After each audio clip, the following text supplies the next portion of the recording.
Hey, so I decided to come to New Orleans. Of course, we wanted to see what happened with Hurricane Katrina, what happened before, during, and after the hurricane. So it's fortunate for us we met this person. Hello, my name is Hansel Baker Thompson. I was born and raised in New Orleans, and I've lived here ever since.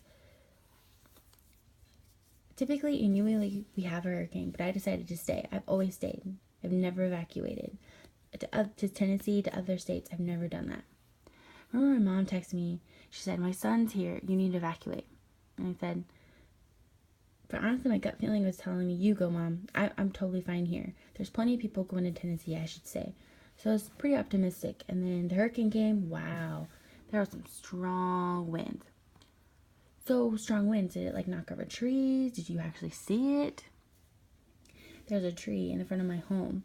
I looked out my window and I could see my old oak tree. And the wind blew it and it literally bent over to the ground and came back up. My heart was pounding when I saw that. And then two big trees, really old trees, also fell to the ground.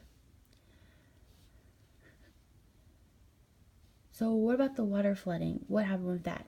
He said, I didn't think that was actually going to happen. So the water went from that level now to this level. So it went up to 14 inches.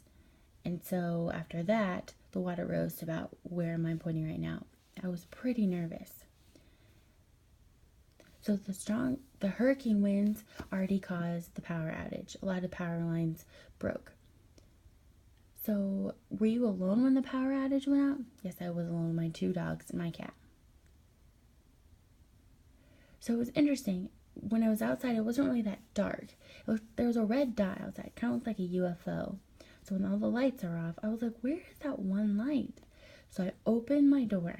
I was holding on my animals and I could just feel the winds. And it looked like a red eye, like the eye of the hurricane. It felt like you could see the hurricane above you.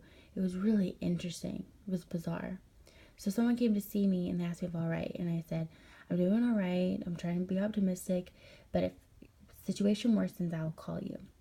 So the firefighter came and they said, I want you to evacuate. And I said, I'm sorry, I cannot evacuate. Because of the flood, I was stranded. There's all this water rising everywhere and lot of water. So I felt it's better that I stay and then about a day or two, then I'll leave. So how did you communicate with those people? Did you use gestures? Oh, I talked. Oh, you did? I'm hard of hearing. Oh. So did you gesture with them? Or, okay, so whenever a person talked too fast, I would tell them and we'd gesture back and forth. Or as we were going and there's some words I didn't understand, we just wrote them back. He just wrote them down.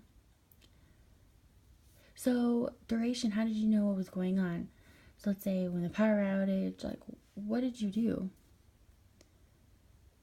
So honestly, this was the first time in history that we've been unprepared.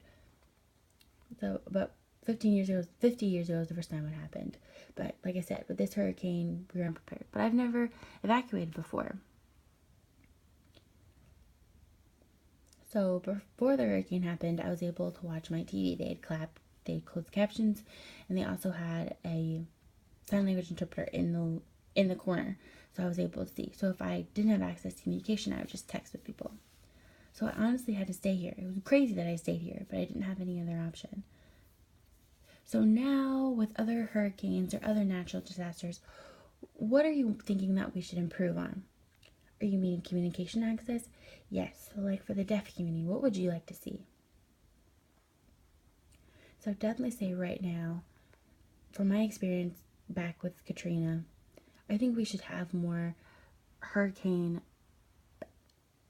information workshops to help so we understand and we have a lot of information about what we need to do.